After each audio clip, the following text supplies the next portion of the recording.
Hi everyone, my name is Adam, and I'd like to introduce you to my new pants. Look at these things. Woo! Nice, eh? For those of you who don't know me, you don't know that my regular type of dress is very tight jeans. My friends came to me the other day and they were like, Adam, I think it's maybe time you change up your wardrobe. You're wearing the same stuff, very tight. We're starting to see shapes, man. I said, oh, Jesus. So I went out and bought some new pants. It's funny, do you actually know what my old pants in a cheap motel had in common? No ballroom. So, how is everyone? How is everyone? I hope everyone is doing well out there. I, on the other hand, not doing so fine. Coronavirus aside, I've been laid off 3 times in the last 16 months. So it's a little daunting.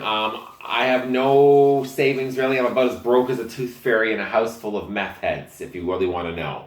On a personal note, I am 41 and I am still single. How is this possible? I have a full set of teeth. And the dating scene's not going so well. The apps and going out to bars, that's not working. I mean, shit, the last time I had a good piece of ass is when my finger broke through the toilet paper. Ugh, and that's not saying much. So, if you haven't noticed yet, I do suffer from a little bit of anxiety, but I use comedy as my way of combating that. I also go to the gym. I know you don't notice from this beautiful Adonis figure in front of you, but I do go to the gym. But I find the gym very distracting. I do. Because there are a lot of hot guys there. Oh yeah, spoiler alert, I'm gay. You're like, we heard your voice. We know. So, these guys are there in the spandex pants and the short shorts. Even the sweatpants are looking enticing. Why? Because they're not wearing any underwear. I know it, you know it, they know it. Things are flip-flopping all over the damn place. Now listen, I can't tell you which ones are gay. I don't know. I didn't get a gaydar when I came out of the closet. But on a crowded Monday night when I'm sitting crotch level with these guys, I can tell you which ones are Jewish. So, I think it's time to nip this job thing in the bud quickly. Working for someone doesn't seem to be panning out, so maybe opening up a business would be good for me. And I was thinking about it. I was like, well, if I was to open up any business that would make me money quickly, be lucrative, and I think I'd do well in, I think I could open up my own brothel. It's fantastic. I'd name it Madam Adams, and I'd use my experience working at a hotel and bring it into this. I'd work front desk. That way I know each creep that was coming in. And it'd go something like this. So the guy would come up to the desk and I'm like, checking in? Fantastic. Name, please? Parking a car with us? Your final bill is, depending on which lady of the night he was seeing. I give him a room key and say, you're going up the stairs. You'll be going to the left to room 4. And we'll be expecting you. And then they're up there for a while.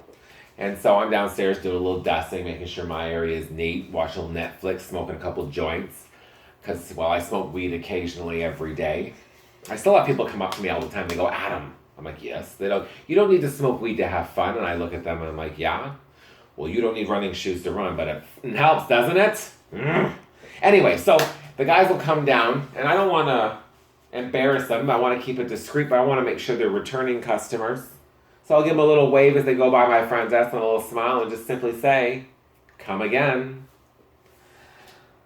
I don't think my dad would be too proud of that one. He'd be happy I was making a lot more money, but not doing that. My dad had his sights set on a little bit something higher for me. He wanted me to be an NHL hockey player. Instead, I became a drag queen. So, well, he had his sights set on me being the next Wayne Gretzky and said I was the next RuPaul. And, it's funny, he's even seen me in drag, and he took me aside the one day, and he goes, Adam.